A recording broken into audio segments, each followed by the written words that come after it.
चलिए आज हम बात करते हैं question based on heat capacity work done internal energy enthalpy first law thermodynamics. ठीक है ना, तो मतलब सारे लगभग है, मोस्टली मैं वर्क डन पे फोकस करूंगा, हीट कैपेसिटी पे ज्यादा फोकस रहेगा। ठीक है, तो क्या है प्रीवियस ईयर के क्वेश्चंस हैं और कुछ अच्छे क्वेश्चंस है वो मैं आपको डिस्कस कर पाऊँ। तो आपका क्या है वर्क डन हो या heat capacity enthalpy first law thermodynamic, यानी अभी तक के जो वीडियोस हैं उस पे बेस सारे पे कॉन्फिडेंस आपको गेन हो जाए। ठीक है, अब आप देखिए for CP for silver CP equal to 23 plus 0.01 T, यानी टी इज अ वेरिएबल है ना, यानी CP is a depend upon temperature. ठीक है, if the temperature T of a 3 moles of Ag is raised for 300 Kelvin to 1000 Kelvin at a 1 atmospheric pressure, the value of delta H will be approximate। ठीक है, आप एक चीज यहां पर आप देखेंगे बिल्कुल सॉल्यूशन। ठीक है, हम लोग क्या पढ़ते हैं डेल्टा एच। ठीक है, आप क्या बोलते हो कि एन सीपी डेल्टा टी। ठीक है, एन सीपी डेल्टा टी होगा, बट यहां पर क्या है टी वेरिएबल है ना, सीपी कांस्टेंट नहीं है। सीपी कांस्टेंट नहीं है, सीपी डिपेंड अपॉन टी, यानी एक्चुअली सीपी डिपेंड होता है टी, बट उसकी एक फिक्स वैल्यू दे देता ना कि this value is this, but यहां पर टी वेरिएबल है। तो व्हाट हैपन, यहां पर क्या होगा कि आप ऐसे लिखेंगे एन एन तो बाहर आ जाएगा, सीपी की वैल्यू क्या आ जाएगी 23 प्लस 0.01 टी एंड dt आ जाएगा, यानी इंटीग्रेशन करेंगे लोअर लिमिट आ जाएगी 300 और हायर लिमिट आ जाएगी 1000। बिल्कुल सिंपल है, कोई बहुत बड़ी बात नहीं है। चलिए एन की रख लेते हैं, एन की वैल्यू भी आपने क्या रख दी है 3 रख दी है, एन की वैल्यू भी क्या रख दी है 3, बिकॉज मोल्स इज गिवन 3। अब आप देखिए इंटीग्रेशन आप लोगों ने अभी तक अपन यूज कर ही रहे हैं, तो आप देखेंगे यहां डेल्टा एच 3 मल्टीप्लाई हो गया है ब्रैकेट क्लोज, यहां पर 1 है यानी ये हो जाएगा 1, 23 इंटू 1 क्योंकि 23 कांस्टेंट है, तो यहां पर आ जाएगा 23 टी। ठीक है, यानी x की आया, यहां पर आ जाएगा 0.01। ठीक है, T square by 2, because x की power n plus 1 divided by n plus 1 है, तो x की power n plus 1 divided by n plus 1, यहां पर x की पावर क्या है 0, x की पावर क्या है 0, कुछ भी नंबर नहीं है 1 है, जिसका मतलब x की पावर 0। तो आई होप इंटीग्रेशन आना चाहिए। बेसिक मैथमेटिक्स अपन करते आए हैं, अपर लिमिट 1000 है और लोअर लिमिट कितनी है 300। बहुत शांति से आराम से अपन ये चीज कर रहे हैं। देखिएगा जेडब्ल्यू मेंस का क्वेश्चन है और कोई बहुत बड़ी बात नहीं है, देखो थोड़ा कंसेप्चुअली तो पूछेगा ही। डेल्टा एच आ गया 3, अब आप देखिए यहां पर आपका आ जाएगा 23, अपर माइनस लोअर 1000 माइनस 300। ठीक है, प्लस 0.01, यहां पर आ जाएगा ठीक है 1000 का स्क्वायर माइनस 300 का स्क्वायर डिवाइडेड बाय 2। ठीक है, ये टोटल आ जाएगा। This is clear to all of you. ठीक है, ये 0.01 इसका मल्टीपल हो जाएगा। ठीक है, तो ध्यान दीजिएगा, जगह मैंने यहाँ ली है। ओके, तो अब आप देखिए यहां पर मैंने समझा दिया है। ठीक है, अब आप देखिए यहां पर आपके पास क्या आया है डेल्टा एच आ गया है 3 आ गया है, 1000 मल्टीप्लाई बाय माइनस 300 700 हो जाएगा, तो यहां पर आ जाएगा 23 इंटू 700 प्लस 0.01 मल्टीपल है। अब आप देखो यहां पर आ गया 1000 का मतलब 10 की पावर 6।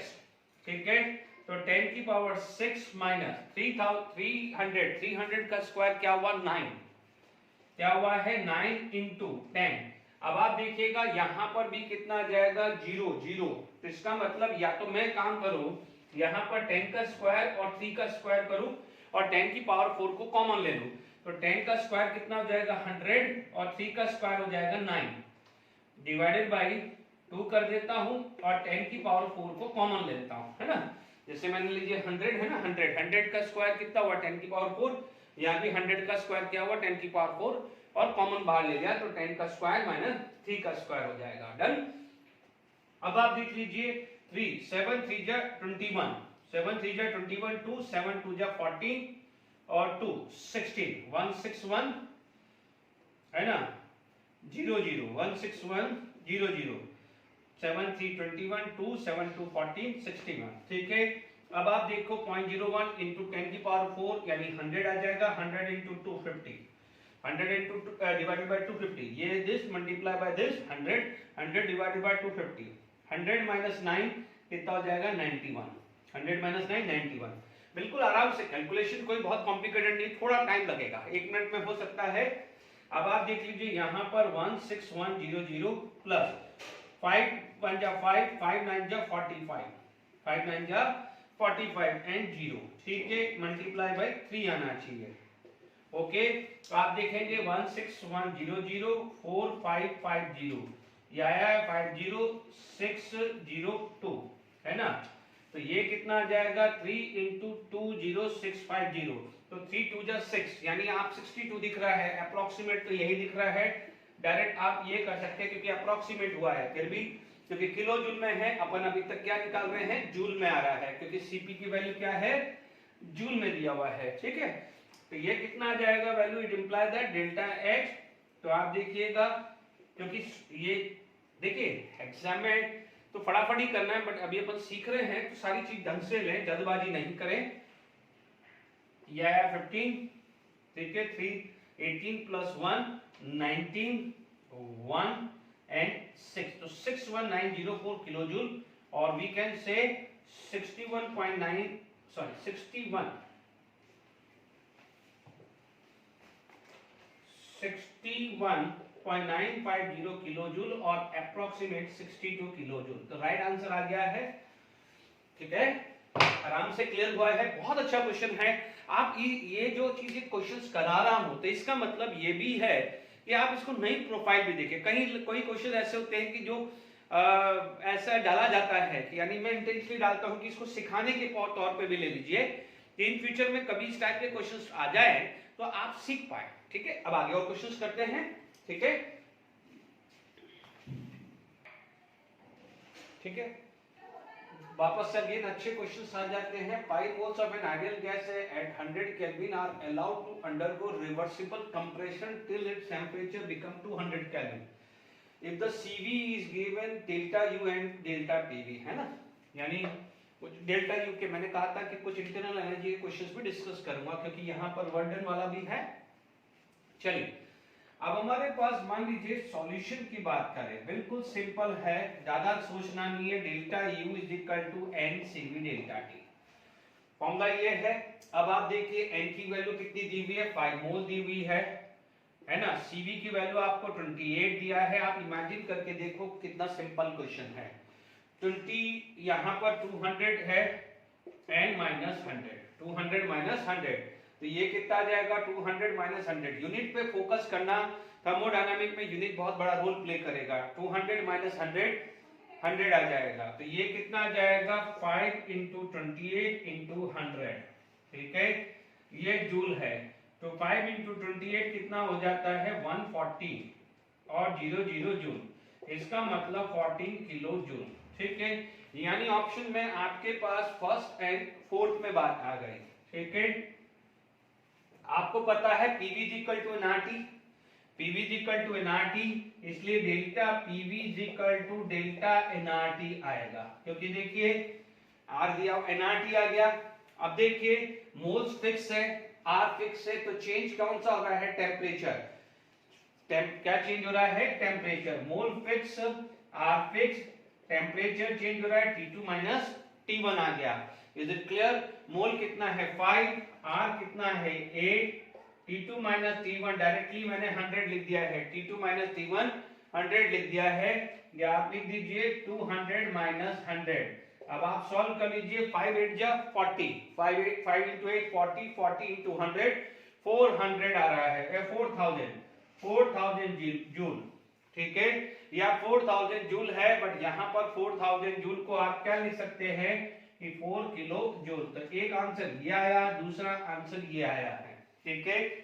तो आपको समझ में आ गया है PV equal to nRT, n constant है, आर कांस्टेंट है, तो वेरिएबल कौन सा है, दिस, इसलिए अपन ने क्या लिख दिया, एनआर डेल्टा टी लिख दिया है, तो क्लियर।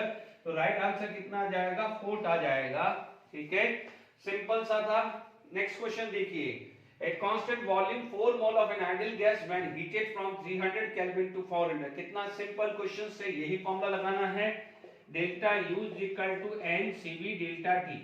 डेल्टा टी डायरेक्टली लिख दो T2 माइनस T1, ठीक है, T2 माइनस T1 लिख देता हूं। आप देखेंगे ये 5000 आ गया, n की value 4, CB we have to find out, यहां पर आ जाएगा 500 माइनस 300, ठीक है। तो आप देख सकते हैं CB की वैल्यू कितनी आ गई है, 5000 upon 4 upon 200 upon 200। Is it clear? 5 minus 3 200 हुआ है, सब चेक कर लीजिए। ये 0 से 0 कैंसिल, तो ये आ जाएगा 25/4, 25/4। तो ये कितना आ जाएगा 6 1 to 2 and 2 5 जा 6.25। ये वैल्यू कितनी आ रही है 6.25। यदि यूनिट हालांकि दिया हुआ नहीं है तो आप बोल सकते हैं जूल पर मोल पर केल्विन। यूनिट क्या आ जाएगी, जूल पर मोल पर केल्विन। इंटीजर क्वेश्चन था तो इसका राइट आंसर क्या आ जाएगा 6.25 आ जाएगा। आई होप यहां पर आ गया होगा क्वेश्चन समझ में, ठीक है। तो आप देखेंगे जो आज का जो लेक्चर है इसमें जितना भी आपने करवाया है उसका एक रिवीजन है, अच्छे क्वेश्चन है, कैसे आपको सॉल्व करना है, तो एक प्रैक्टिस प्रॉब्लम ये सेशन है। ओके, नेक्स्ट क्वेश्चन करते हैं। चलिए और अच्छे क्वेश्चंस करते हैं। For 1 mole of an ideal gas which of the following statement must be true? U and H it depend only on temperature। आपको पता है कि delta U directly proportional to delta T, delta H directly proportional to temperature. इसका मतलब enthalpy and this are depend upon temperature, क्योंकि देखिए it is NCV delta T, NCP delta D, ठीक है। CB CP की वैल्यू क्या होती है फिक्स, N फिक्स होता है तो डिपेंड किस पे करता है टेम्परेचर पे। तो this is the right statement, इसमें कोई दिक्कत नहीं है, this is the right statement. Compressibility factor Z is not equal to 1, क्योंकि देखिए यहां पर क्या है आइडियल गैस की बात कर रही है। For ideal gas Z equal to 1, तो ये आपका स्टेटमेंट रॉन्ग हो गया है। देखिए Cp माइनस Cv, ये जो रिप्रेजेंटेशन होता है M stand for molar, M stand for molar heat capacity. तो यस ये राइट स्टेटमेंट है, Cp minus Cv is equal to R, ठीक है। du is equal to NCVT for any process, क्योंकि यहां पर आपने क्या लिखा हुआ है 1 मोल, है ना। तो NCV डेल्टा T होता है 1 मोल के लिए, N की वैल्यू क्या होगी 1, तो ये भी आपका राइट स्टेटमेंट है ना। तो अब आप देख लीजिए B C एंड D, नहीं A एंड C, नहीं A C and D, A C D, तो ये राइट आंसर हुआ, ये C एंड D नहीं, क्योंकि A भी राइट है, it depend only on temperature. Done, ध्यान दीजिएगा। Okay, 5 moles of an ideal gas at a 1 bar and 298 Kelvin is expanded into vacuum। क्योंकि देखिए आप समझिएगा, कोई बच्चा बोलेगा कि सर कैसे हुआ, भाई प्रोपोर्शनल किस पे है, इसकी कौन से प्रोपोर्शनल है, कौन सा पैरामीटर है जिसको चेंज करने पे एंथैल्पी या इंटरनल एनर्जी चेंज होगी, तो आप बोलोगे सर टेम्परेचर। तो ध्यान दीजिएगा, ठीक है ना, तो ये गलती मत करिएगा। डन, ठीक है। 5 moles of an ideal gas at 1 bar and 298 Kelvin is expanded into vacuum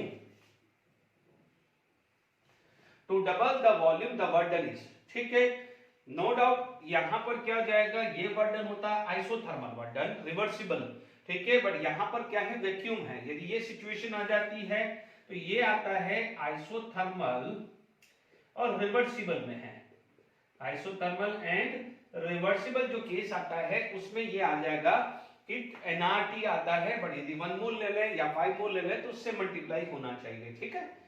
अब देखिए वैक्यूम है तो आपके पास P एक्सटर्नल कितना हुआ 0, वैक्यूम में P एक्सटर्नल 0 आ गया है, और क्योंकि वैक्यूम के अंदर इरिवर्सिबल प्रोसेस ही होता है, because work of gas of its own, ये एक्सप्लेन कर चुका हूं, ठीक है, इरिवर्सिबल ही होता है। तो जब इरिवर्सिबल वर्क है तो minus P external delta V, भले वॉल्यूम डबल हो गया है, वॉल्यूम भले डबल हो गया है, वॉल्यूम डबल हो गया है, बट P एक्सटर्नल कितना है 0, इसलिए आपका वर्क डन कितना आ जाएगा 0। कितना सिंपल क्वेश्चन है, सिंपल क्वेश्चन है। इस टाइप का क्वेश्चन अपन डिस्कस कर चुके हैं, ये मैंने जब आपको कंसेप्ट समझाया तब डिस्कस कर चुका हूं, ठीक है।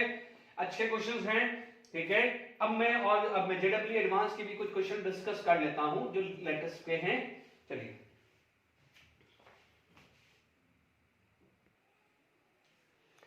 देखिए, an ideal gas is expanded from P1 V1 T1 to P2 V2 T2 under different condition the correct statements among the following. JW advance 2017 का है, लिखने में बहुत टाइम लगा, बट समझ लीजिएगा कि इसका कंसेप्ट बहुत अच्छा क्वेश्चन है ये। इसके यदि ये पूरी के पूरा आप ये पढ़ोगे तो जो मैंने आपको लास्ट लेक्चर में जो स्लोप ऑफ आइसोथर्मल कर्व या एडियाबेटिक कर्व में जो एडियाबेटिक प्रोसेस के अंदर जो वर्डन में डिफरेंस दिखाया था उसका ये पूरा रिवीजन हो जाएगा। इतना अच्छा क्वेश्चन है ये, ठीक है। देखिए, the work done by gas is less when it is expanded reversible from V1 to V2 under adiabatic condition, ठीक है, as compared to that when expanded reversible from V1 to V2 isothermally। Is it clear? यानी आप देखेंगे कि यदि मैं यहाँ पर प्लीज थोड़ा सा फोकस करिएगा, नहीं तो मैंने डायग्राम बनाया हुआ है, आप देखेंगे कि यहाँ से आपका इस तरह का एक्सपांशन का डायग्राम मैंने बनाया था, ठीक है।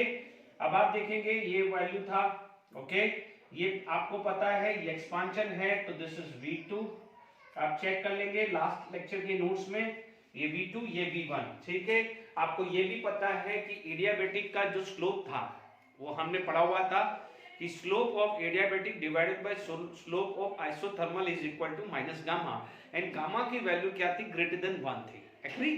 तो मैंने क्या कहा था कि यदि जो भी कंडीशन है, मान लीजिए प्रेशर डिक्रीज होगा तो ज्यादा डिक्रीज किस में होगा, एडियाबेटिक में, ठीक है, और इंक्रीज होगा, प्रेशर इंक्रीज होगा तो किसमें ज्यादा होगा, एडियाबेटिक में। इंक्रीज भी ज्यादा होगा तो डिक्रीज भी ज्यादा होगा, क्योंकि ये यहाँ पर बात आई है एक्सपांशन। एक्सपांशन के अंदर क्या होता है, प्रेशर डिक्रीज होता है, एक्सपांशन के अंदर क्या होता है, प्रेशर डिक्रीज होता है। तो जब प्रेशर डिक्रीज होगा तो हियर, तो यहाँ पर आप देखेंगे तो ज्यादा डिक्रीज किसमें होगा, एडियाबेटिक में, यानी जो सेकंड जो कर्व है this is adiabatic, the second curve is adiabatic and this is the first curve is isothermal।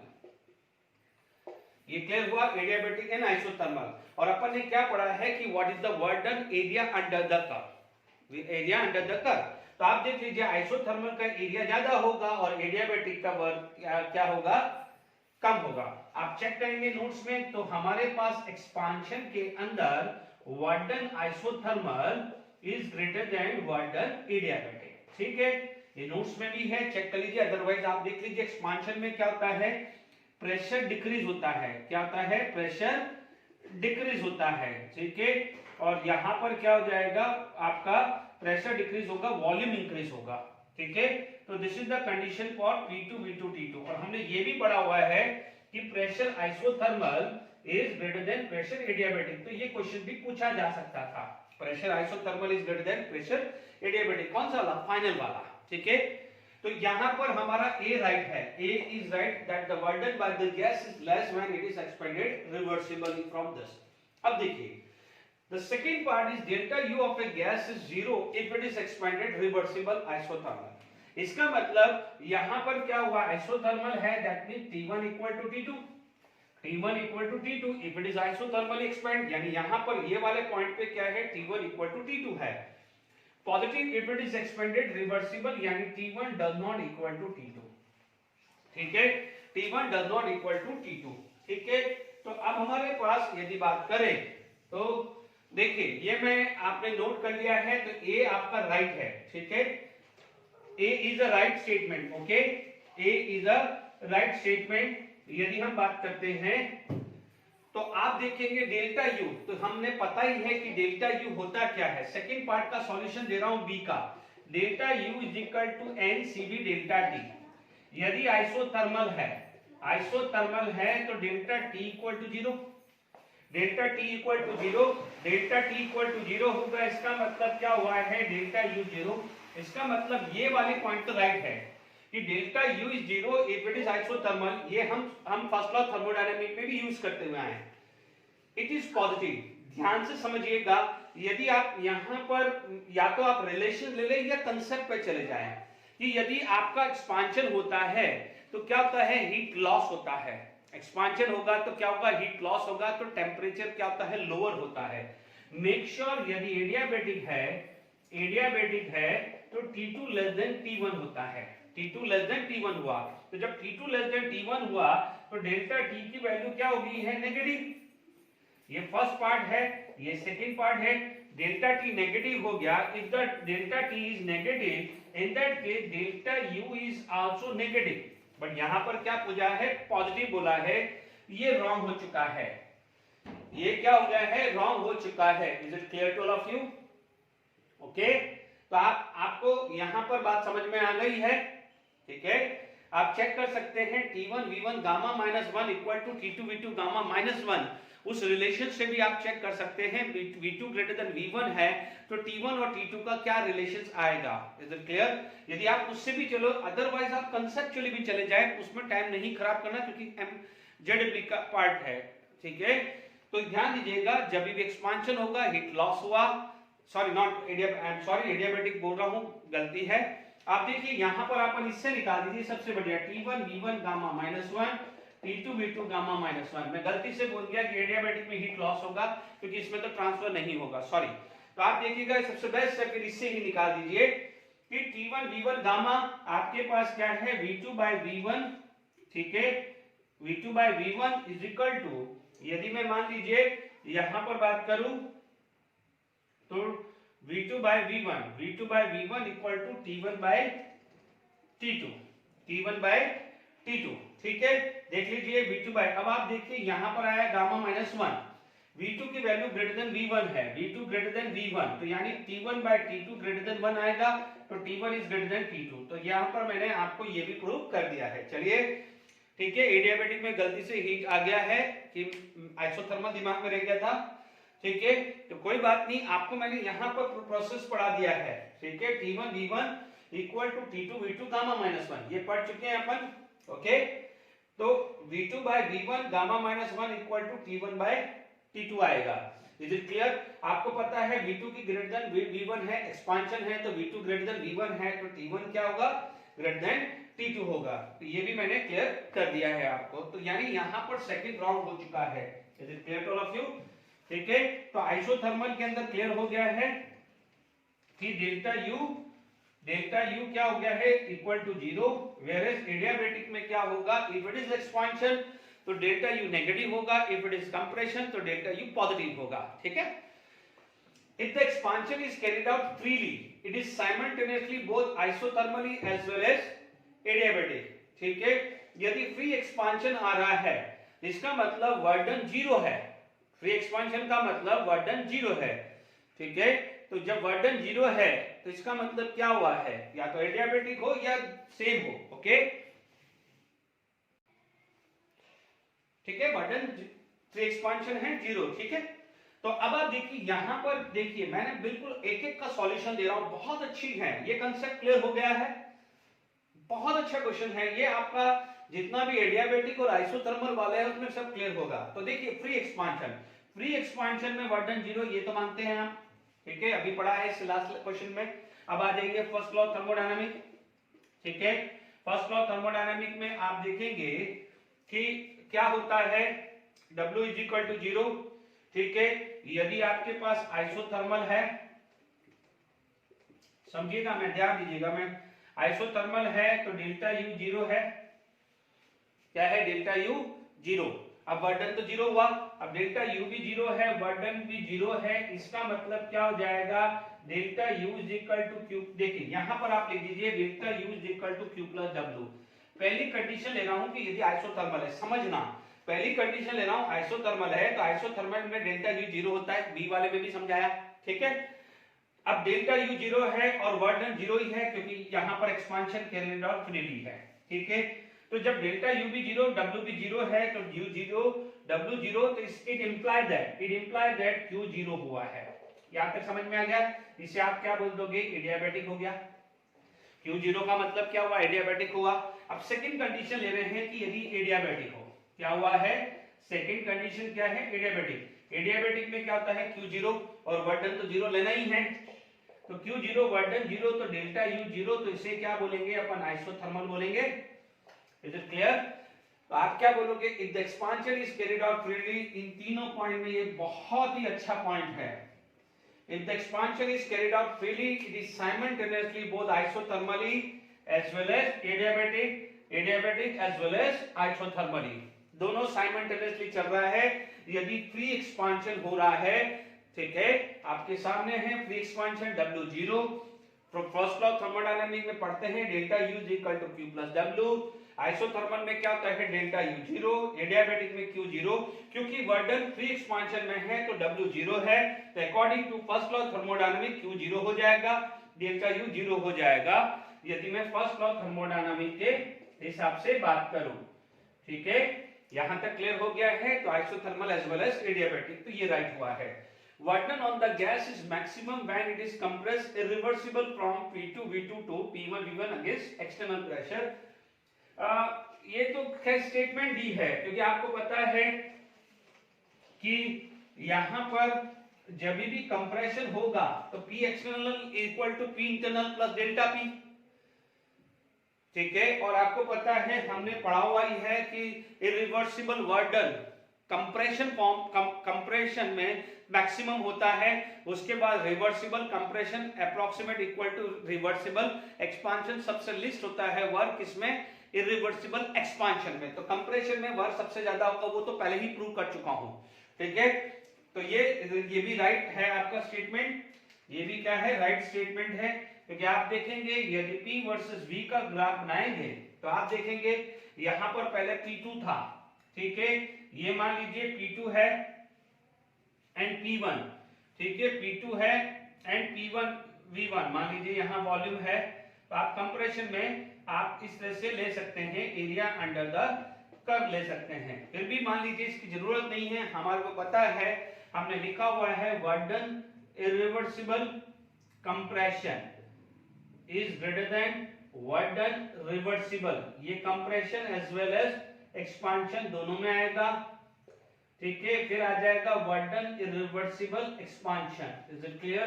तो मैक्सिमम वर्डन किस में आता है? इरिवर्सिबल कंप्रेशन, ऑलरेडी बात पढ़ चुके हैं, क्योंकि पता है इरिवर्सिबल वर्डन के अंदर भले एक्सपांशन हो या कंप्रेशन हो, क्या बोलेंगे, क्या बोलेंगे, एरिया अंडर द कर्व होगा। क्योंकि यहां पर आपका क्या है, इस टाइप का ग्राफ आ जाना चाहिए। ठीक है, एरिया अंडर द कर्व आ गया है। ठीक है, तो ये जरूरत नहीं, इसकी जरूरत भी नहीं है, इसका मतलब भी नहीं है, ये यहां से आपके पास आ चुका है कि कंप्रेशन का वर्डन अपन जानते हैं। तो आपके पास राइट आंसर आ जाएगा, ए राइट है, सी राइट है एंड डी राइट है। मल्टीपल ऑप्शन है, आईआईटी एडवांस का क्वेश्चन है। ठीक है, ये प्रूव कर चुका हूं, क्योंकि आपको पता है कि इन दोनों के अंदर P minus P external delta V minus P external delta V, magnitude ही कंपेयर करना, साइन कंपेयर कभी भी नहीं करना है, गलती नहीं करना है। यहां पर क्या होता है, P external equal to P internal plus delta P। इधर होता है इन दोनों के अंदर P external is approximate equal to P internal, यहां पर होता है P external equal to P internal minus delta P। तो यहां पर P एक्सटर्नल बहुत कम है, इसमें मैक्सिमम। ठीक है, इसीलिए इसका वर्डन मैक्सिमम होता था, ये मैं बता चुका हूं, तो इसकी जरूरत भी नहीं है, आप इससे काम चला देंगे। Is it clear to all of you? JW advance का क्वेश्चन है आपका, ये बेस्ट क्वेश्चन है अभी तक जो मैंने कराया है, इन 5-6 क्वेश्चन में सबसे बेस्ट क्वेश्चन है। इसमें कंसेप्चुअल सारा हो गया है, इससे पहले बहुत सीधे क्वेश्चन थे, ये आपका कंसेप्ट को स्ट्रॉन्ग करने के लिए वाला क्वेश्चन लिया है मैंने। चलिए एक और क्वेश्चन करते हैं, और क्वेश्चन करते हैं। देखिए क्वेश्चंस है जेडब्ल्यू एडवांस 2020 को, और आप देखोगे ना ये क्वेश्चन देखोगे तो यार बोलोगे इतना इजी क्वेश्चन है। देखिए, in the thermodynamic process the PV work is given by work done minus P external DV. Done, ये तो अपन जानते ही हैं।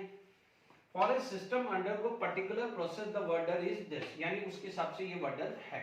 ठीक है, द इक्वेशन, यानी ये इक्वेशन है, यानी ये अपन मानते हैं, और ये इक्वेशंस है किसी गैस की, ये इक्वेशन है। The equation is applicable to system that satisfy van der Waals gas equation. Process is reversible and isothermal.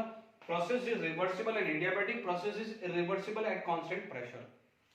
शांति से दिमाग करना। इससे जस्ट थोड़ी देर पहले, इससे जस्ट पहले मैंने बात करी थी irreversible और reversible की।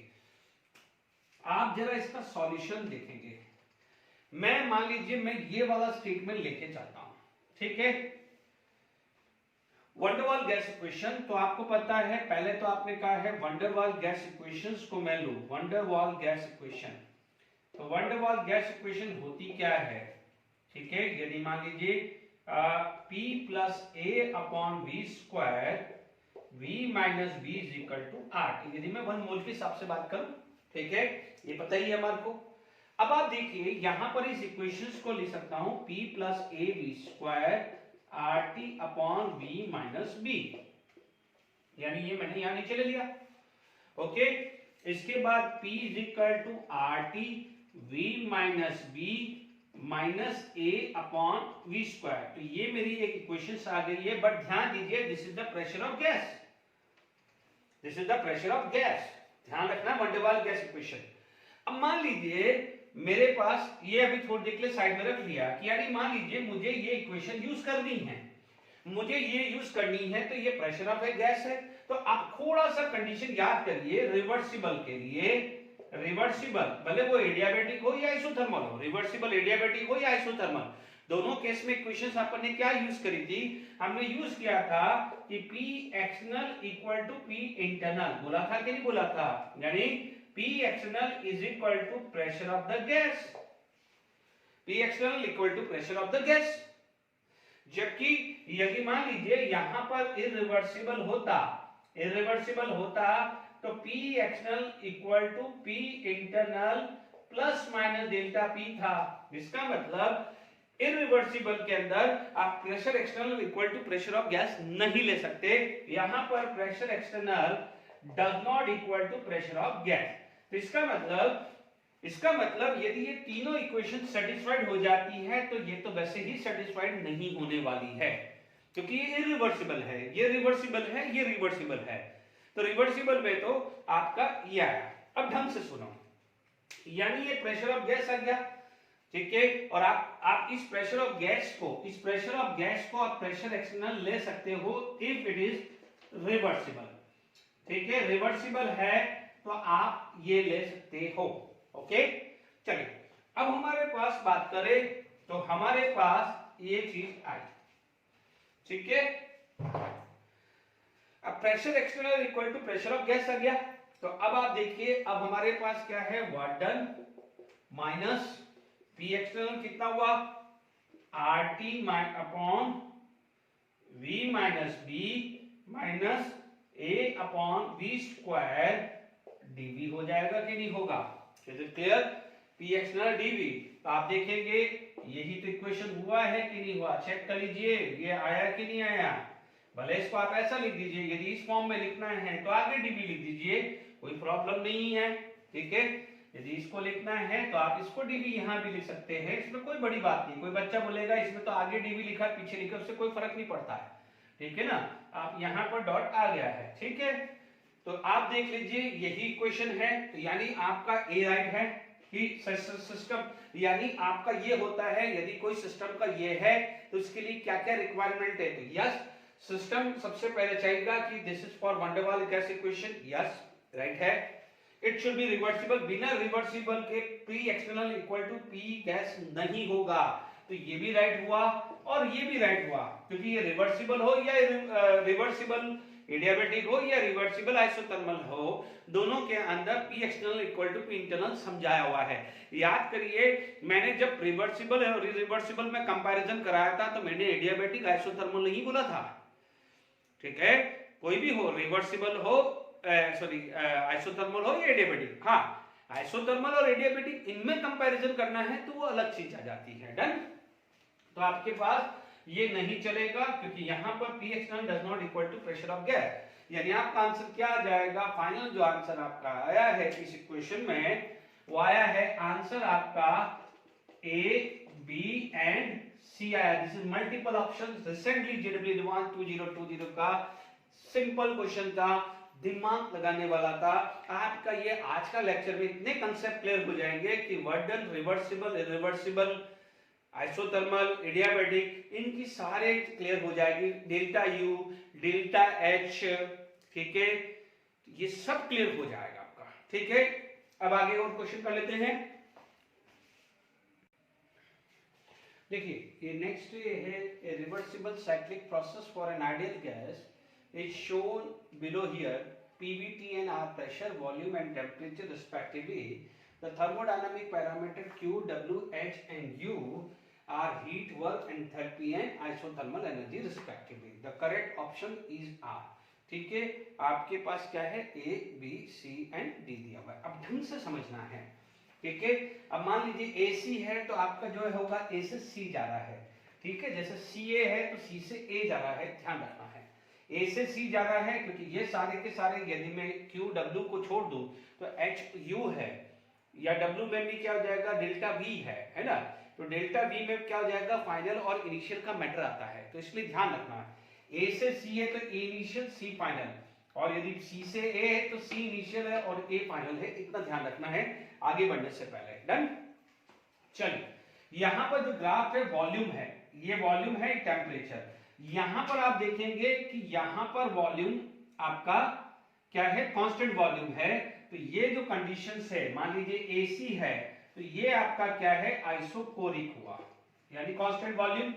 अब आप देखेंगे ये क्या है T1 है, ये भी T2, तो आपके पास AB जो आएगा वो आएगा आइसोथर्मल, और C पे P2 है और B पे भी P2 है, तो मान लीजिए BC है वो है आपका आइसोबेरिक। यदि कहीं क्वेश्चन ऐसा आ जाता कि कौन सा क्या है आइसोबेरिक एडियाबेटिक है, तो आप ये चीज समझा सकते हैं कि आइसोकोरिक, आइसोथर्मल या आइसोबेरिक क्या है। Is it clear? अच्छा, अब हमारे पास क्या जाते हैं QAC वाला है। QAC, AC कहां गया है A और C, तो यहां पर आपका क्या है कांस्टेंट वॉल्यूम है। क्या है कांस्टेंट वॉल्यूम। तो यदि मान लीजिए मैं A पार्ट को सॉल्व करने की कोशिश करूं, ये सब सॉल्व करने पड़ेंगे, इसलिए आपका कॉन्सेप्ट है QAC निकालू तो इक्वल टू डी। यस, तो यहां पर आपके पास वर्क डन AC कितना है 0। Why work done AC 0? Because constant volume है। कांस्टेंट वॉल्यूम है तो आप बोलोगे क्योंकि क्या होगा कि यहां पर डेल्टा U आइसोकोरिक है ना बच्चों, आइसोकोरिक है तो WAC 0, तो आपके पास QAC क्या हो जाएगा डेल्टा UAC। ठीक है, डेल्टा UAC आ गया, ठीक है। अब आप बोलोगे सर यहां तो UBC है, तो चलिए पहली बात देखो, यदि मान लीजिए मेरी बात सुनियो, इसको मेरे को एग्जामिनेशन पॉइंट ऑफ व्यू करना है, तो ये तो स्टेटमेंट इनकरेक्ट आएगा क्योंकि यहां पर सॉरी WAB है ना, यहाँ पर WAC होना चाहिए, आई थिंक सो, ठीक है, क्योंकि सब जगह AC है तो AC होना चाहिए यहाँ पर WAC। ठीक है, WAC कर दीजिए क्योंकि AC वाला है। ओके ओके, तो यहां पर आपके पास QAC आया है तो WAC तो 0 है, तो ये भी रॉन्ग आ गया है। एक बार चेक कर लेंगे कि AB भी होगा तो अपन देख लेते हैं। अब ये वाला स्टेटमेंट आपको चेक करना है, तो आप देख लीजिए A और C UAC, तो डेल्टा UAC क्या होगा, it is equal to NCV delta T। अब A और C में ये डेल्टा T क्या है T2 माइनस T1, इसीलिए मैं बोल रहा हूं ये ध्यान रखना। अब मान लीजिए यहां पर BC भी आता है, UBC भी मान लीजिए, B और C देखिए, ये B और C, BC का मतलब ये फाइनल है, तो फाइनल क्या है T2 और क्या जाएगा T1, फाइनल क्या है T2 और ये क्या है T1, तो यहां पर भी क्या हो जाएगा NCV T2 माइनस T1 है। तो इसका मतलब ये क्लियर हो गया कि UAC equal to delta UBC, इसीलिए इसको आप QAC equal to delta UBC लिख सकते हैं। इसका मतलब ये तो राइट है, ये राइट है, ये राइट है, बट ये राइट नहीं है, ठीक है। फिर भी मान लीजिए AB ले लेता हूं, A और B, A से B है तो P2 V2 है, बट यहां पर यदि मैं थोड़ी देर के लिए AB भी ले लेता, मान लीजिए AB ही होता, ठीक है, क्योंकि तो आप देखेंगे कि यहां पर B फाइनल V2 है, तो यदि वर्ड AB आता तो ये आता माइनस, ठीक है, P2 है, ठीक है। यहां पर आपके पास क्या है, आपके पास P2, क्योंकि आपका फाइनल ये है तो ये P2 आएगा, क्योंकि आपको पता है कि वर्ड डन। कोई बच्चे बोलेगा आपने P1 क्यों नहीं लिखा है, P1 है, देखो वर्क होगा कब तक, जब तक P internal equal to P external ना हो जाए, यानी जब तक P1, क्योंकि स्टार्टिंग A से B है, A से B है तो P इंटरनल P1 था, P इंटरनल क्या था P1, समझना, P इंटरनल P1 था, P इंटरनल चेंज हुआ है P2, तब तक वर्क होगा, इसीलिए आपका एक्सटर्नल प्रेशर P2 काउंट होगा, P1 काउंट नहीं होगा, गलती मत करिएगा, P2 is a external pressure, ठीक है। तो यहां पर भी कोई दिक्कत नहीं, बट यहां पर फाइनल वॉल्यूम V2 है और V1 है, V2 माइनस V1 है, बट साइन नेगेटिव है, तो ये आ जाएगा P2 V1 minus V2, but यहाँ पर V2 माइनस V1 है तो ये रॉन्ग होगा। यदि यही चीज P2 V1 माइनस V2 होता तो राइट हो जाता। ठीक है, तो यहाँ पर आपको यहाँ तक क्लियर हो गया है। अच्छा, AC की कहीं रिक्वायरमेंट आएगी, QAC, यस। तो ये ध्यान रखिए, ये वाली चीज अपन ने प्रूव कर दी है, ये वाली चीज प्रूव कर दी है, तो ये वाला जो चीज है वो आपका राइट है, वो राइट है, क्योंकि अभी बहुत सारा है, घुमाना फिराना पड़ेगा। ठीक है, तो इसलिए अपन को बहुत सारी चीज ध्यान रखनी पड़ेगी। QBC है ना, QBC भी देख लेते हैं, है ना। BC में आपका है QBC is equal to delta HAC, delta HAC, तो डेल्टा HAC क्या आ जाएगा, CP आएगा, डेल्टा HAC क्या आएगा, CP आएगा। तो आप देख सकते हैं कि बच्चों delta UAC equal to delta UBC, delta UAC equal to delta UBC हुआ। तो अब आप समझ जाइए, अब आपको देखिए मैं आपको समझा रहा हूं। ठीक है, तो ये पहला वाला तो रॉन्ग हो गया है। ठीक है, तो अपना ये आइसोकोरिक एडियाबेटिक ध्यान रखने वाली बात है। ये थोड़ा सा लंबा जाएगा बच्चों क्वेश्चन, क्योंकि एडवांस पर 1.5-2 मिनट लगता है। अब आप देखो BC क्या है बच्चों, BC जो है आइसोबेरिक, तो यहां पर डेल्टा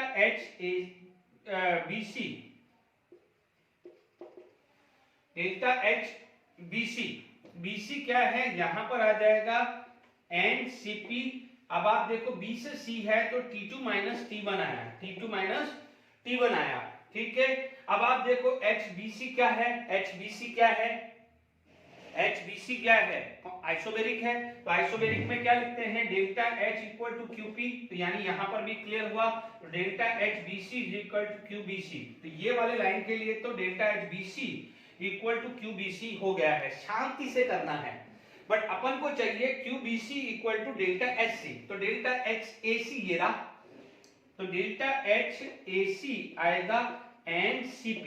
ठीक है, ये भी क्या है, T2 माइनस T1 है। बहुत घुमा रहा है, तो आप देख लीजिए इस रिलेशन से क्लियर हो गया है कि delta HBC equal to delta HAC, जैसे अपन ने delta UAC equal to delta UBC किया था, तो इसी तरह से मैं यहां पर QBC को मैं लिख सकता हूं डेल्टा HAC, क्योंकि QBC equal to delta HBC है और delta HBC equal to delta HAC। ध्यान रखिएगा, डेल्टा H का मतलब NCP डेल्टा T लगाना, और कुछ दिमाग नहीं लगाना है। ठीक है, B से C में final T2 minus T1, A से C में T2 माइनस T1, वही लगा है T2 माइनस T1, इसलिए ये हुआ है, क्योंकि ये आइसोबेरिक है, आइसोबेरिक में क्या होता है, कांस्टेंट प्रेशर, और कांस्टेंट प्रेशर में क्या होता है, delta H equal to QP, इसीलिए यहां पर लिखा है delta HBC equal to QBC, delta HBC equal to QBC and delta HBC equal to delta HAC, इसलिए इसको ये करा है। इसका मतलब ये भी आपका स्टेटमेंट राइट है, ये भी आपका राइट है। ठीक है, अब आप देखिए WBC, ये ढंग से समझिएगा। अब देखिए टाइम लगेगा, बट यहां पर अपने पास कॉन्सेप्ट क्लियर हुआ। WBC इक्वल टू P2V2, तो BC कहां है, B से C आया है। आप देखो P2 कांस्टेंट है, तो आप देखिए WBC आपका माइनस P2, क्योंकि यहां पर तो कांस्टेंट ही है, P2 तो कांस्टेंट ही है ना, ये भी P2 था, पर P2 रखेंगे, वहां पर P1 है, P2 गया है, तो इनिशियल ये था, फाइनल ये था। तो आपका जो भी P जब तक वर्क डन होता है, जब P internal equal to P2, यानी P1 जब तक P2 नहीं हो जाए वर्क होगा, इसीलिए एक्सटर्नल प्रेशर P2 लेंगे, हमेशा ध्यान रखना है। यानी जब मान लीजिए P1 से P2 यानी PI से P फाइनल, तो P final is always with the external constant external pressure, ये ध्यान रखिएगा। तो अभी हमारे पास WBC आया, WBC में यहां पर P2 आया, यहां पर V1, बच्चों ध्यान रखना V1 इज फाइनल, क्योंकि B से C जा रहे हैं, तो V2 is the initial and V1 is the final.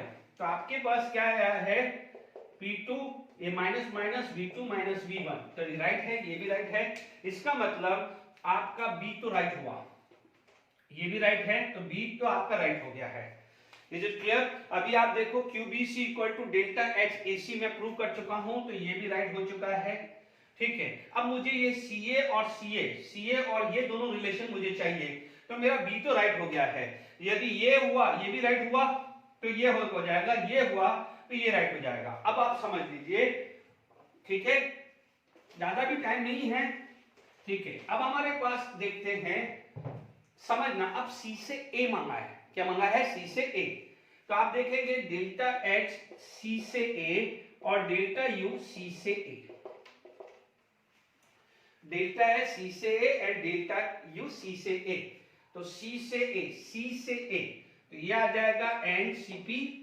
सी से ए हुआ है तो ध्यान दीजिएगा T1 माइनस T2 है, सी से ए हुआ है तो N C B T1 minus T2 हुआ है, ठीक है। हमारे को पता है कि delta H equal to delta U plus N R T1 minus T2 हो जाएगा यदि delta H C A and U C A हो। Is it clear? अब आप देखो, आपके पास देखेंगे ये क्या है, टेम्परेचर है, ये कौन सा है, टेम्परेचर।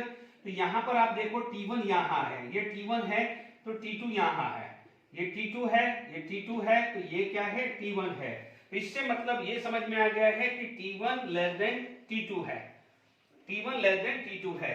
तो अब आप देख लीजिए कि डेल्टा H की वैल्यू क्या हो गई है, नेगेटिव, डेल्टा U की वैल्यू क्या हो गई है, नेगेटिव। अब आप देखो T1 लेस देन T2 है, तो ये भी क्या हो जाएगा, नेगेटिव ही होगा, यानी इन तीनों का जो मल्टीप्लिकेशन है वो भी नेगेटिव आएगा। तो मान लीजिए ये -10 है, मान लीजिए -10 है, लेट इट बी ये -10 है और ये -2 है, तो ये क्या हो जाएगा, -12। डेल्टा एच क्या आ जाएगा, -12 आ जाएगा। तो यानी delta H let it be -12 है, अज्यूम कर लीजिए, अज्यूम करिए, तो ये कितना था, -10। तो अब मैग्नीट्यूड पॉइंट ऑफ व्यू देखा जाए, सॉरी, ये क्या हुआ, delta H less than delta U हुआ कि नहीं हुआ। तो ये -10 is greater than -12, -10 is greater than -12 आएगा। तो delta H C A less than delta U, तो ये आपका राइट आंसर आएगा। Is it clear to all of you? Delta H less than delta U. कोई बच्चा बोलेगा कि सर आपने माइनस साइन क्यों लिया, कंपेयर किया, ये Q और W नहीं है, Q और W नहीं है, Q and W is a path function, उसको डायरेक्शन से मतलब नहीं था, इसलिए माइनस प्लस से अपन नहीं ध्यान देते थे। वहां पर माइनस प्लस सिर्फ हीट लॉस हीट गेन होता था, work done by the system, work done on the system, इसलिए वहां पर मैग्नीट्यूड में हुआ है। आगे जब भी कोई कार्नोट इंजन या जो भी हम पढ़ते हैं वहां पर एफिशिएंसी करते हैं तो वहां पर भी वर्क डन और हीट का मैग्नीट्यूड ही लेते हैं, साइन नहीं लेते हैं, ध्यान रखना है, आगे ध्यान रखिएगा, ठीक है। यदि मैं पढ़ाता हूं वहां पर मैं बोल दूंगा कि यहां पर मैग्नीट्यूड हो तो कंफ्यूज मत होइएगा, साइन नहीं लेना, work done heat the path function, वहां साइन से मतलब नहीं है, वहां पर सिर्फ मैग्नीट्यूड कंपेयर किया जाता है, कितना लॉस हुआ कितना गेन। बट यहां पर delta H and delta use state function, तो माइनस काउंट होगा, तो ध्यान रखना, नोट करके लिख दीजिएगा, यदि नहीं दिमाग में है तो heat and work is a path function, उसमें आप जब भी करते हैं, मान लीजिए किसी का वर्क +10 है और +20 है या -2 है -3, तो 2-3 से नहीं कर 2-3 कंपेयर करना, माइनस साइन कंपेयर नहीं करना हीट एंड वर्क में, बाकी सब में माइनस के साथ कंपेयर करना है, इसलिए ये -12 हुआ तो ये -10 हुआ, तो -12 इज लेस देन -10, इसलिए अपन ने राइट आंसर दिया है, ठीक है। तो आपका करेक्ट आंसर जो है, फाइनल आंसर जो आ जाएगा वो आ जाएगा बी एंड सी। बहुत अच्छे क्वेश्चंस हैं, एडवांस के जो लास्ट के 3 क्वेश्चन जो डिस्कस किए, पहले वाले एक कॉन्फिडेंस गेन करने के लिए था, बाकी जो 3 थे वो सारे के सारे जो कंसेप्ट है उसको स्ट्रांग कर दिया है, इसलिए मैंने एक स्पेशल आपको ये लेक्चर बनाया जिसमें प्रीवियस क्वेश्चन को डिस्कस करूं, और 1-2 क्वेश्चन कर लेते हैं, थोड़ा टाइम है, फिर हम वाइंड अप करेंगे। देखिए ये नेक्स्ट क्वेश्चंस हैं जो अभी आप लोगों को सिंपल क्वेश्चंस है, ग्राफिकली क्वेश्चंस कुछ बनते हैं तो कैसे सॉल्व करना है, इसलिए मैं ये ले रहा हूं, ये कोई प्रीवियस ईयर के नहीं है। ध्यान दीजिए, मैंने एक कंसेप्ट लिया है, देखिए यहां पर एक following graph shows single stage expansion, expansion होगा तो वॉल्यूम बढ़ेगा और कंप्रेशन, देखिए तो आप ये समझ लीजिए कि यहां से यहां मूव हो रहा है, इतना समझ लीजिए, यहां से यहां मूव हो रहा है। तो ध्यान दीजिएगा, इनिशियली P इनिशियल जो था वो 5 था, 5 एटमॉस्फेयर, और P फाइनल हो गया है 1 एटमॉस्फेयर। ध्यान दीजिएगा क्योंकि एक्सपांशन में प्रेशर डिक्रीज होता है, एक्सपांशन में क्या होता है, प्रेशर डिक्रीज होता है, वॉल्यूम इंक्रीज होता है, तो this is consider as a P external, गलती मत करिएगा, यही मैंने लास्ट में भी क्लियर किया था। तो आप देखिएगा work done is equal to minus P external into delta V. फिर भी इस न्यूमेरिकल के बाद कोई कंफ्यूजन आता है तो वापस से पीछे वाला देख लीजिएगा, ठीक है, जो आईआईटी एडवांस से क्वेश्चन डिस्कस किए हैं मैंने। तो आप देखिएगा पी एक्सटर्नल डेल्टा वी, तो अब आप देखिए सिंपल आ गया है, ये 1 आ गया है, ओके। आपके पास पी एक्सटर्नल कितना गया है 1, वॉल्यूम कितना है 4 माइनस 2, वॉल्यूम कितना है 4 माइनस 2, तो it is equal to -2 litre atmosphere. यदि मान लीजिए इसको जूल में कन्वर्ट करना है तो 101.3 से मल्टीप्लाई कर दीजिए, 101.3 अप्रोक्सीमेट है, या 101 भी रख दीजिए, तो आपके क्या हो जाएगा, ये 202.6 जूल के आसपास अप्रोक्सीमेट इतना आंसर आएगा। तो ये क्वेश्चन सिंपल था, बट जस्ट कंसेप्ट क्लियर करने के लिए लिया है। ये अच्छा क्वेश्चन है। 1 mole of an ideal monoatomic gas is the cost to the go through the cycle shown in the figure, then the delta U in expanding the gas from A to C along the path ABC। यानी A से C जाना है, A से B जाना है, B से C जाना है, ध्यान रखना है, डायरेक्टली नहीं जाना है, यानी along the path this A to C, यानी A B C जाना है। अब आप देखिएगा ये मोनोएटॉमिक गैस है, आपको टेम्परेचर यहां दिया हुआ है T0, यहां पर टेम्परेचर नहीं दिया है क्योंकि आपको निकालना है डेल्टा U। डेल्टा U हमारे को पता है, delta U is equal to N CV delta T, and CV is equal to 3/2R for monoatomic gas, for monoatomic gas. ये पढ़ चुका हूं, डिग्री ऑफ फ्रीडम में हम पढ़ चुके हैं, monoatomic gas degree of freedom में हम पढ़ चुके हैं, इसलिए आपके लिए गड़बड़ी नहीं है। हाई टेम्परेचर हो या लो टेम्परेचर 3/2R होगा मोनोएटॉमिक गैस के लिए। तो बात खत्म हो गई, यानी अब आपका कंसर्न क्या हुआ है, 1 मोल है, तो ये भी क्लियर हुआ। डेल्टा T चाहिए, तो आपको T0 पता है, यहां पर और यहां पर नहीं है, यानी सबसे पहला टारगेट होगा कि TC और TB निकालना है। अब आप देखिए TC और TB निकालना है, ओके, तो आप TC निकाल सकते हैं PV इक्वल टू NRT से। तो आप देखेंगे, देखिए, तो यहां पर 3/2R लिख दिया है, एट C में लिखूं, आप एट C लिखता हूं, तो आप देखेंगे एट C पे क्या हो जाएगा 2P0, PV equal to NRT direct लगा रहा हूं, यहां पर कितना हो जाएगा 4V0, ठीक है, N1 ही है तो RTC लिख देता हूं, ठीक है, N1 मोल है तो आ रखा, PV इक्वल टू NRT लगाया है, ठीक है। आप देख सकते हैं, तो ये TC equal to 8P0 V0 by R आ गया है। अब आप देखो, क्योंकि गिवन मेरे पास A है, तो A पे भी देखो, एट A क्या हुआ है PV R T0, तो क्या हो जाएगा P0 V0 by R equal to T0, ठीक है। इन दोनों को मैं कंपेयर करता हूं, तो TC की वैल्यू मेरी क्या आ गई है 8T0, TC की वैल्यू क्या हो गई है 8T0, ठीक है। आई होप यही आ रहा है, TC की वैल्यू 8T0 आ रहा है, यस। अब आप देख लीजिए B पे भी लिख लीजिए, अब आप देखिए एट B कितना हुआ है ना, B पे भी आप देख सकते हैं, तो ये क्या हुआ है P0 4V0 इक्वल टू, ठीक है, RTB ले लिया, तो आप क्या लिख सकते हो कि P0 V0 4/T0 equal to TB, it imply that TB की वैल्यू आ जाएगी 4T0। तो आपने सबसे पहले ये दो टेम्परेचर निकाल दिए, यानी यहां पर क्या हो गया है 4T0 और यहां पर आ गया है 8T0, ठीक है। ये आपने टेम्परेचर सबसे पहले लिया है, आई होप नोट कर लिया होगा, आपने कैलकुलेट किया है, PV इक्वल टू NRT लगाया है, तो मैंने टेम्परेचर निकाला है, डन। अब हमारा काम आगे जो आता है वो आता है, देखिए ये आपने पहले टेम्परेचर लिख दिया है, ठीक है। देखिए इसके अंदर आपके आया मुझे निकालना है delta U, delta U AB plus delta U BC, ठीक है। आप देखेंगे 3/2R तो सब में कॉमन आ गया। अब AB में क्या आया, A से B में क्या हुआ है 4T0 minus T0, 4T0 minus T0, क्योंकि आपने ये पढ़ा है कि delta U is equal to NCV delta T आता है, क्योंकि N 1 मोल है, तो तो इसलिए मैंने यहाँ C1 रखा है और CV की value 3/2R for monoatomic gas है।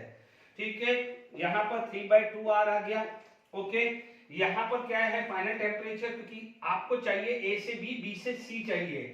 ठीक है, expanding the gas from A to C चाहिए थ्रू पाथ ABC के थ्रू चाहिए। आप डायरेक्टली यूं नहीं जाएंगे, A से B से C जाएंगे, गलती नहीं करना है।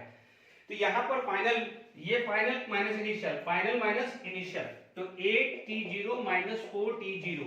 ठीक है, अब आप देख लीजिए ये कितना आ गया है, 4 माइनस 1 3, 3 जा 9/2RT0 प्लस ये कितना हो गया है 4 4 3 12, 12/2RT0। It implied that 12 plus 9 21। तो delta U is equal to 21/2RT0 equal to 10.5RT0। ठीक है, ये भी न्यूमेरिकल्स मैंने करा दिया है। अब कुछ ग्राफिकल क्वेश्चंस आपको देखने को मिले तो वो भी मैं डिस्कस कर देता हूं। ठीक है, फिर अपन वाइंड अप करेंगे। ठीक है, वाइंड अप करेंगे, इसके बाद ग्राफिकल क्वेश्चंस देखते हैं फटाफट से। मान लीजिए यहां पर देखिए, यहां पर कोई ग्राफिकल क्वेश्चंस आपके पास आ गया कि मान लीजिए कोई ग्राफ्स का क्वेश्चंस आ गया। ठीक है, मान लीजिए आपके पास P वर्सेस V का ग्राफ ले लिया है और आपसे क्वेश्चन V वर्सेस T का पूछ लिया है, V वर्सेस T का पूछ लिया है या T वर्सेस V का पूछ लिया है, कुछ भी पूछ सकता है। मान लीजिए आपके पास इस टाइप का ग्राफ दिया हुआ है। ठीक है, यहां पर मान लीजिए ये A, ये B, C और ये D दिया है। ठीक है, ढंग से समझना, आप जब V वर्सेस T का ग्राफ आया है तो ये जो BC और AD है वो समझ लीजिएगा आइसोथर्मल कंडीशन है।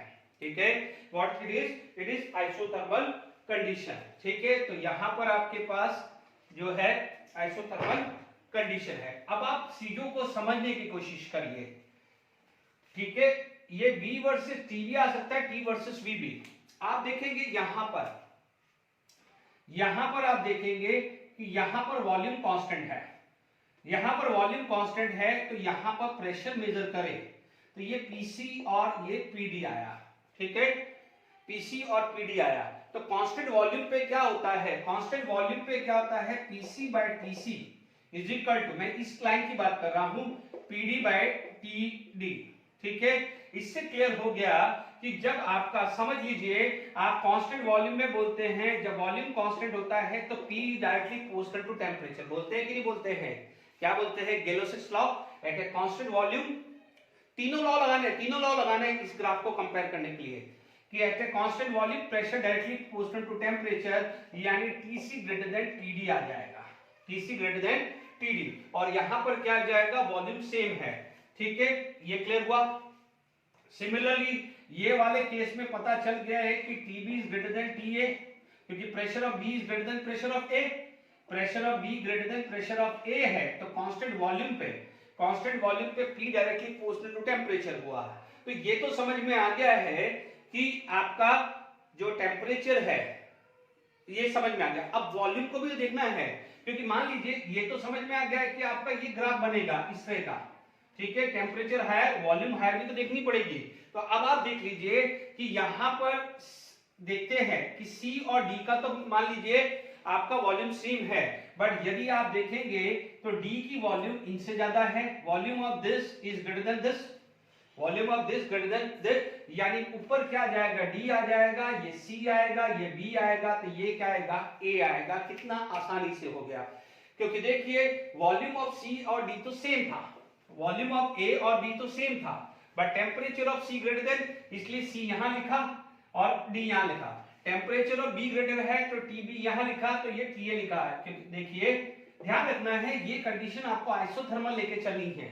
ठीक है, नहीं भी जरूरत हो तो भी मैंने समझा दिया आपको। ठीक है, अब बेटर क्या था कि यहां पर आपने देखा कि ये ऊपर AB आएगा या नीचे आएगा AB, तो आपने देखा ये वॉल्यूम क्या है, हायर, ये वॉल्यूम क्या है, लोअर, यानी CD ऊपर होगा तो AB नीचे आएगा। तो इस टाइप से कोई ग्राफिकल क्वेश्चंस कर सकते हैं। कुछ ग्राफिकल क्वेश्चन ऐसे भी आते हैं, जैसे मान लीजिए अभी अपन ने एडियाबैटिक वर्क किया था, तो याद करिए कि मान लीजिए एक्सपांशन है, जैसे ये पीवी वर्सेस है, मान लीजिए आपके पास इस तरह का कोई ग्राफ दे दिया है ना, ये एडियाबेटिक, इसमें लिख दिया है इसने एडियाबेटिक एक्सपांशन, समझ लेना एडियाबेटिक एक्सपांशन, ठीक है।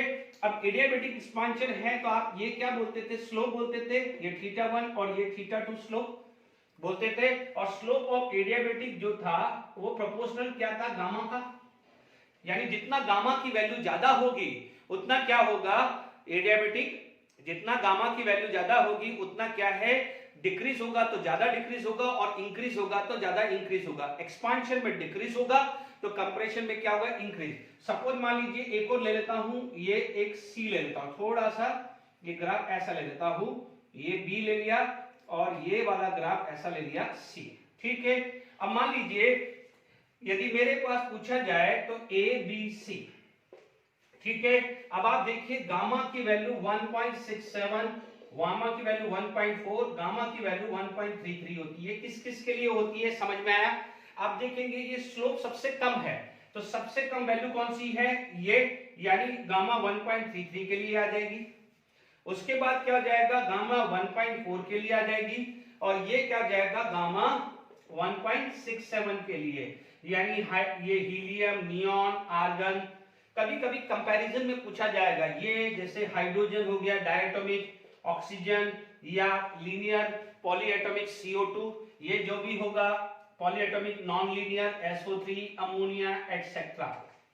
तो कई बार ये ग्राफ देख के पूछा जाएगा कि these are the adiabatic expansion, ठीक है, या कंप्रेशन होगा तो हायर कर देगा। आप ध्यान रखना है, यदि कंप्रेशन होगा तो कुछ इस टाइप का होगा, ठीक है। कंप्रेशन होगा तो ये होगा, तो ये CAB, CBA, ये कंप्रेशन का केस है ना। तो ध्यान दीजिएगा, डिक्रीज होगा तो ज्यादा डिक्रीज होगा, तो इंक्रीज होगा तो ज्यादा इंक्रीज होगा, इसलिए ये C के लिए है। तो कई बार आपसे इस टाइप के ग्राफिकल क्वेश्चन पूछे तो आप सॉल्व कर दीजिएगा। जैसे मान लीजिए आपके पास 3 ऑप्शन दिए हुए हैं, तो लेट इट बी, जैसे मान लीजिए A है तो मैंने मान लीजिए ये SO3 का दे दिया, ये मान लीजिए B मैंने क्या दे दिया, हाइड्रोजन का दे दिया, और C मान लीजिए हीलियम का दे दिया। क्योंकि हीलियम का 1.67, 1.4 और 1.33 होता है, तो जितना ज्यादा गामा की वैल्यू होगी ज्यादा डिक्रीज होगा या ज्यादा इंक्रीज होगा, इसलिए ज्यादा इंक्रीज ये हुआ है। Is it clear? Okay, I hope समझ में आ गया होगा। आज का लेक्चर के लिए इतना ही सफिशिएंट। नेक्स्ट लेक्चर में और न्यू टॉपिक के साथ हम स्टार्ट करेंगे। Till then enjoy, thank you very much.